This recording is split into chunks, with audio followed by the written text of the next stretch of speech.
Avant l'entrée en terre promise, Moïse exhorta le peuple. « Soyez forts et courageux, ne craignez pas, n'ayez pas peur devant eux. Le Seigneur votre Dieu marche lui-même avec vous. Il ne vous lâchera pas, il ne vous abandonnera pas. » Comment gérer nos peurs? Comment ne pas céder à la peur, ne pas se laisser envahir et déterminer par les peurs et être tourmenté par les angoisses?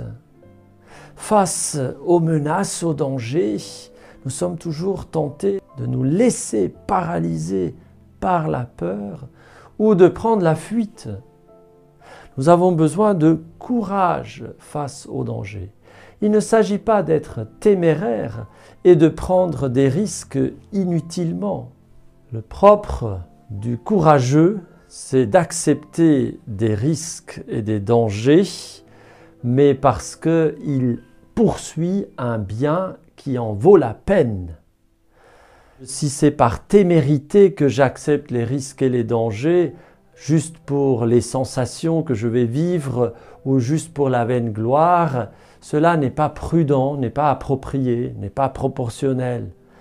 Mais si c'est pour défendre un vrai bien, si c'est pour défendre une valeur fondamentale, importante, si c'est pour défendre peut-être la vie de mes proches et le bien humain et spirituel, le bien de la famille humaine, là, accepter d'affronter la mort, d'affronter des grands dangers, c'est le propre du courageux. On a l'image à travers la figure de David qui accepte d'affronter Goliath.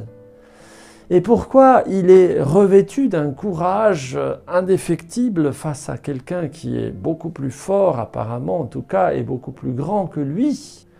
Parce qu'il est sûr de défendre la cause de Dieu et parce qu'il est sûr que Dieu est avec lui. Le courage, ultimement, d'un point de vue chrétien, prend sa source dans l'assurance, la conviction intime que c'est bien ça que Dieu veut, que Dieu est avec nous, qu'il est avec moi, et que cette cause vaut la peine de mettre peut-être en danger ma vie, de mettre peut-être en danger ma réputation, de mettre peut-être en danger mes proches. Jésus a bien accepté de faire souffrir ses proches et même sa propre mère en donnant sa vie pour le salut des hommes. Et c'est un exemple de courage suprême de voir comment Jésus a affronté sa passion, sa mort, avec un cœur sans faille, avec une décision, une détermination sans faille, et du coup avec une force qui lui venait de sa divinité.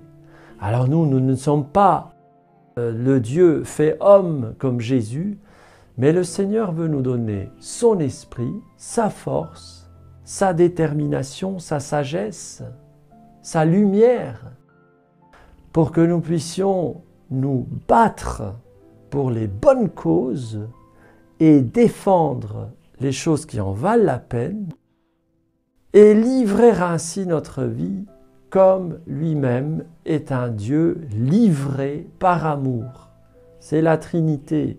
Le Père est livré complètement dans le Fils est livré totalement au Père.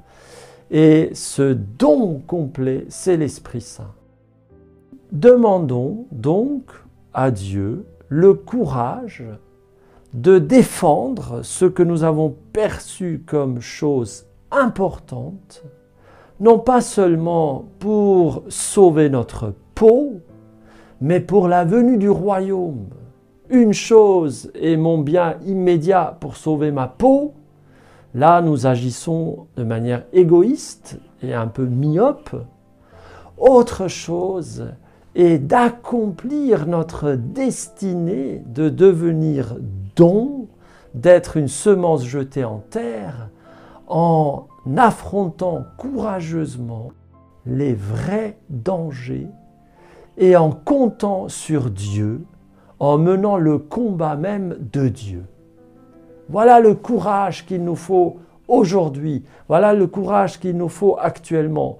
Alors, on peut avoir un tempérament courageux, un tempérament peut-être audacieux. Ce n'est pas encore cela, le courage. Le courage, c'est d'être revêtu de la force d'en haut parce que nous menons le combat même du Seigneur pour la vérité, la justice, pour le respect des plus faibles, pour l'amour du prochain, mais un amour qui ressemble à l'amour de Dieu. Viens Esprit Saint, donne-nous ce courage. Nous en avons besoin quotidiennement, dans les petites choses que dans les grandes, dans les petites décisions qui finissent par avoir des grandes conséquences. Beaucoup de petites décisions finissent par avoir des grandes conséquences. Donc il n'y a pas de petites décisions aux yeux du Seigneur. Dans quelle direction j'avance aujourd'hui? Dans une soumission hypocrite? Dans une révolte disproportionnée et maladroite? Dans une amertume, un découragement et une fuite dans le divertissement, la distraction?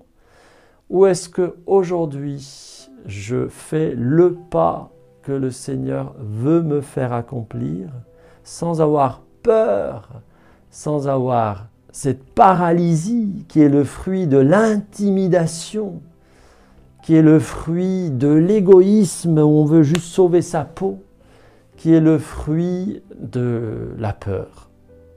Alors, sois courageux, sois fort, le Seigneur est avec toi. Nous ne sommes pas seuls, nous avons les anges, la communion des saints, nous avons Dieu lui-même qui marche avec nous et l'Esprit du Seigneur nous oint de son onction pour le combat qui n'est pas le nôtre, mais qui est celui même de Dieu. Alors menons le bon combat et dans ce combat-là, soyons revêtus de la force de Dieu. Amen.